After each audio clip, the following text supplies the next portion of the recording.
Бат Бойко е.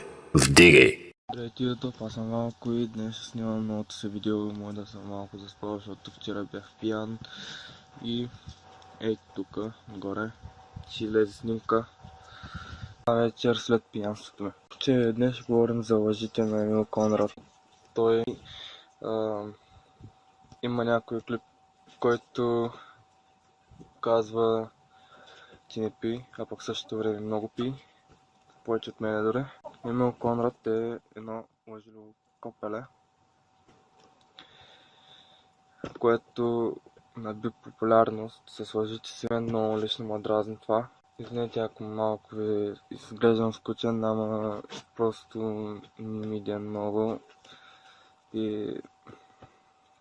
И Цуро прави така хубави клипчета, ама подражава на Емил Конрад и много се нерва.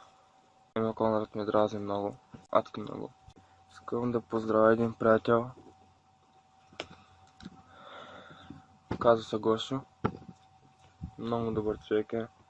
Той ме помогна за първото клипче, което бях направил. Той ми сложи ефекти, той ме научи как да обработвам. Гошо, и за тебе пия спокойно. Имах една много гадна компания, която се опитвах да я изгоня през цялото време, ама тя нахална не си тръгваше.